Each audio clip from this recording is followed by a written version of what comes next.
ఏ seat ఏ అభ్యర్థులు ఏ party తీసుకుంటే గెలుస్తారో ఆలోచించాం. ఒకసారి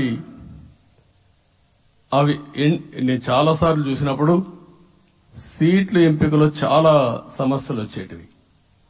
మొట్టమొదటిసారిగా మొన్న ఎంపికల్లో కూడా చిన్న చిన్న సమస్యలు తప్ప ఎక్కడా పెద్ద సమస్యలు రాలేదు.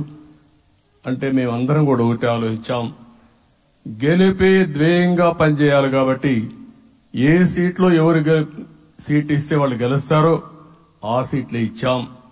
అదే సమయంలో సీట్లు ఇచ్చిన తర్వాత ప్రతి ఒక్కరూ గౌరవించి గెలిపించే బాధ్యతకు వచ్చారు. ఇంకొక పక్కన ఈరోజు మిమ్మల్ని అందరినీ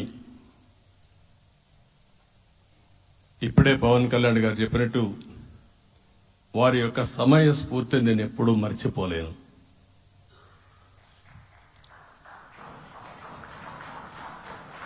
మొట్టమొదటిసారిగా నేను జైల్లో ఉన్నప్పుడు వచ్చాడు. వచ్చినప్పుడు నన్ను పరామర్శించాడు. బయట వచ్చి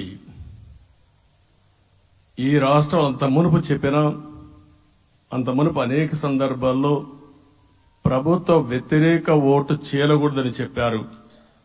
కానీ నన్ను చూసి బయటికి వెళ్లిన తర్వాత ఈరోజు తెలుగుదేశం జనసేన పొత్తు పెట్టుకుంటున్నామని చెప్పిన మొదటి వ్యక్తి పవన్ కళ్యాణ్ గారు.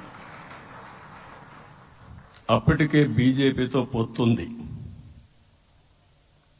అయితే ఒక మాట చెప్పాడు, బీజేపీతో పొత్తుంది, బీజేపీ తెలుగుదేశం జనసేన 3 పార్టీలు కలిసి పోటీ చేస్తామని కూడా చెప్పి మళ్లీ ఆ ప్రయత్నం చేసి కడాన రాష్ట్ర ప్రయోజనాల దృష్ట్యా బీజేపీ తెలుగుదేశం జనసేన పొత్తు పెట్టుకున్నాం. మనస్ఫూర్తిగా ఆయన అభినందిస్తున్నా. ఆ రోజటి నుంచి ఎలాంటి పొరపక్షాలు లేకుండా కలిసి పనిచేశారు. మాకు కొన్ని అనుమానాలు ఉండేటివి, ఓటు ట్రాన్స్ఫర్ అవుతుందా లేదా, ఓటు ట్రాన్స్ఫర్ కాకపోతే ఎక్కడన్నా సీట్లు నష్టపోతామని. అందుకే మీరు ఒకసారి చూస్తే ఎన్నికలు మొత్తం సెట్ అయింది, నామినేషన్స్ వేసాం, ముందుకెళ్లాం. అదే సమయంలో మొట్టమొదటిసారిగా కొవ్వూరులో 3 పార్టీల నాయకులు కలిసి నేను, పవన్ కళ్యాణ్ గారు, పురంధేశ్వరి గారు ముగ్గురం కలిసి ఫస్ట్ మీటింగ్ అడ్రస్ చేశాం. అక్కడి నుంచి 6 జిల్లాల్లో మేమిద్దరం కలిసి తిరిగాం. బీజేపీ నాయకులు కలిసి వచ్చారు. ఆ తర్వాత మొట్టమొదటిసారిగా అమిత్ షా గారు ఏదైతే అనంతపూర్లో ధర్మవరం కాన్స్టిట్యున్సీకి వచ్చారు. నేను మొన్న నేషనల్ మీటింగ్ లో కూడా చెప్పాను. ఆయన వచ్చినప్పుడు చాలా స్పష్టంగా ఎందుకు మేము పొత్తు పెట్టుకున్నామనే విషయాలు చెప్తూ ఈ ప్రభుత్వ అవినీతిని ఎండగట్టారు, సూటిగా మాట్లాడారు. ఆ ఒక్క మీటింగ్ తో రాష్ట్రం మొత్తం ఒక నమ్మకం వచ్చింది. బీజేపీ కూడా పూర్తిగా ఈ కూటమిని సపోర్ట్ చేస్తున్నదే కాకుండా ఈ రాష్ట్రానికి ఏ అవసరం ఉందో చెప్పగలిగారు. అది అయిన తర్వాత ప్రధానమంత్రి గారు వచ్చారు. మొట్టమొదటి మీటింగ్ లో చూస్తే ఇక్కడనే రాజమండ్రిలో పెట్టారు. రాజమండ్రిలో స్పష్టత ఇచ్చారు, దేని అనకాపల్లిలో స్పష్టత ఇచ్చారు. తర్వాత రాజంపేటలో మాట్లాడుతూ చాలా క్లియర్ గా చెప్పారు.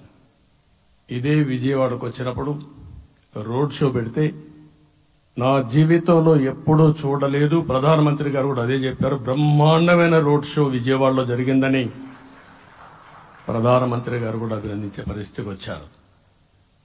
ఇవన్నీ కలయికే మన విజయం.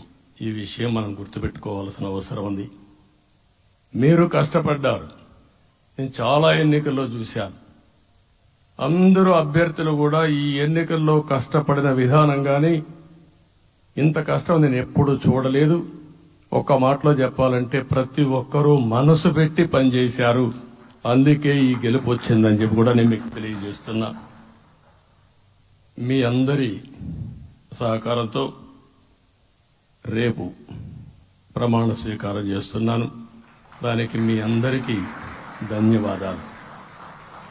రేపు ప్రమాణ స్వీకారానికి నరేంద్ర మోడీ గారు ప్రధానమంత్రిగా వారు వస్తున్నారు. అదే మరిగా ఎన్డీఏ నాయకులు వస్తున్నారు. ఇది ఒక అరుదైన అనుభవం. అంటే నేను 4వసారి ముఖ్యమంత్రిగా ప్రమాణ స్వీకారం చేస్తున్నాను కానీ ఈసారి